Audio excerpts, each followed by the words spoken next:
This is the third lecture in our review series, previewing Algebra I, and this lecture covers the Cartesian plane.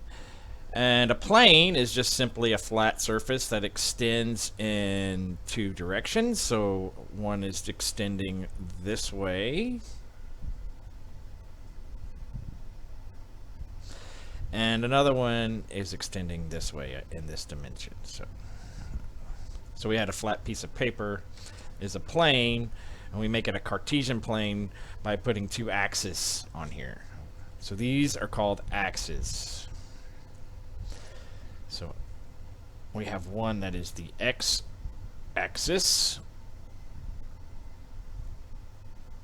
and we're going to label it right here with x. So this would be a scale for our first coordinate. It goes from left to right. And notice there's only one arrow on this plane. That's because it tells us that numbers increase in the direction of the arrow. And the other axis is the y-axis. And we're going to label it here. And these two axes intersect at the origin.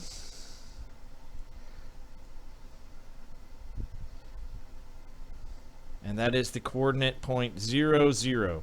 So we've gone nowhere in either direction. So we're at 0, 0.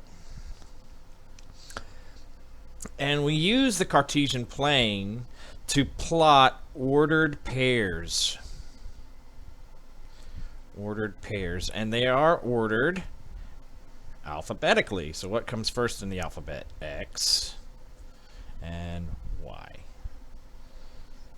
So we need a coordinate system on here. I'm going to put little coordinates. This is 1, 2, 3. And notice I can label these whatever I want. If I want these to go up by 5s, I can, but I am not. So this goes 1, 2, 3, 4, 5.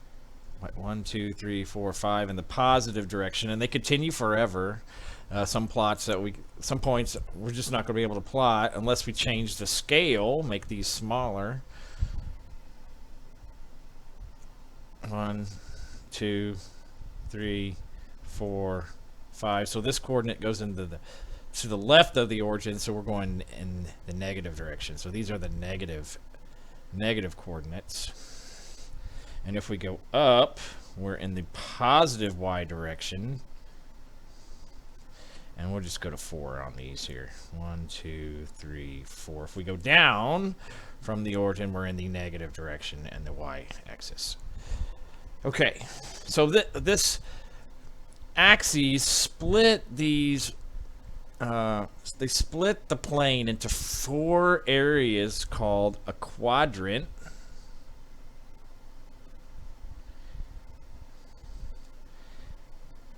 And each of these quadrants have different properties. And they start here. 1. This is quadrant 1.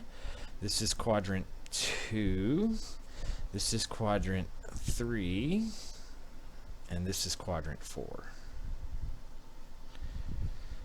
So let's just pick a point in quadrant 2. We're going to call it A. In quadrant 1, I'm sorry. This is in quadrant 1, and we'll pick another one over here. Let's see, in quadrant 2, B.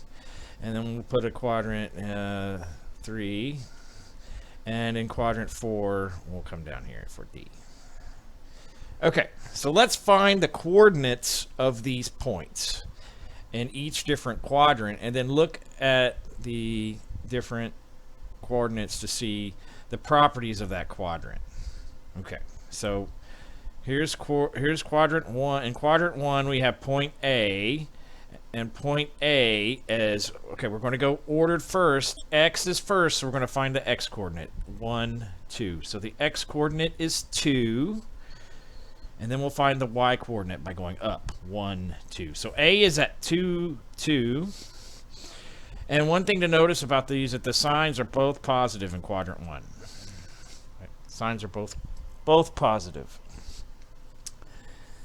What about in quadrant 2? We're going to the left, So the x coordinate is going to be negative for b. So how far are we going? 1, 2, 3, 4. So the x coordinate is going to be negative 4. And then let's find the y coordinate. 1, 2, 3. So the y coordinate for b is 4, 3. And notice in quadrant 2, the first sign is negative and the second sign is positive. What about point C? That's in the third quadrant. It's point C. Again, we're going to the left, so it's 1, 2, 3. So it's negative 3 since we went to the left. And now we're going down instead of up, so the y coordinate's negative, and we only go down 1. So the y coordinate is negative 1.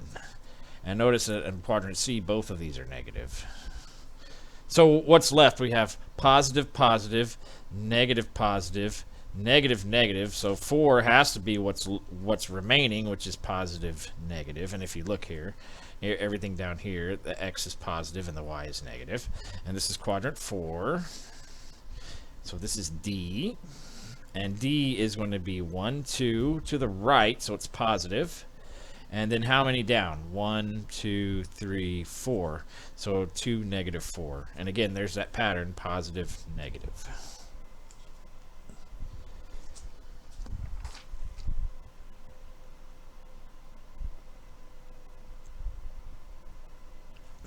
So that pretty much covers the Cartesian plane.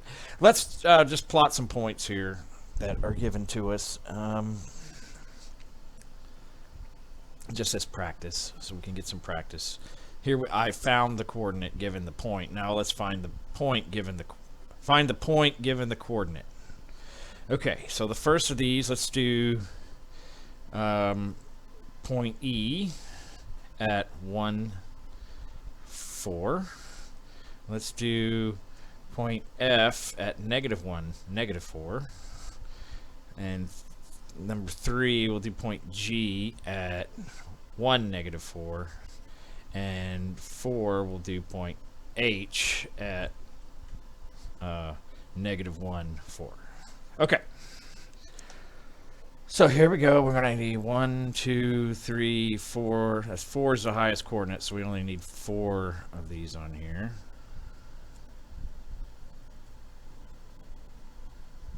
And this is the x coordinate, and this is the y. Okay, so let's find 1, 4. So that means we're going to go 1 unit to the right and 4 units up. So 1 to the right and 4 units up. 1, 2, 3, 4. So here's point E.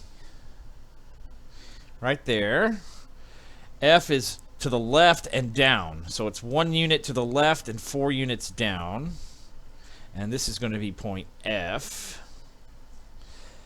G is 1 unit to the right and 4 down. So G is going to be right here. 1 unit to the left and 1, 2, 3, 4 down is G. And where's H going to be without even counting? Because you notice that these are all numbers are all 1, 4, and there's one place missing, so it has to be right here. And you can go back and verify that it's 1 to the left and 4 up. So that is the lecture on the Cartesian plane. I hope that this was a good review for you. The next lecture will be over rounding and estimating, another review. I hope to see you then. Thanks for watching.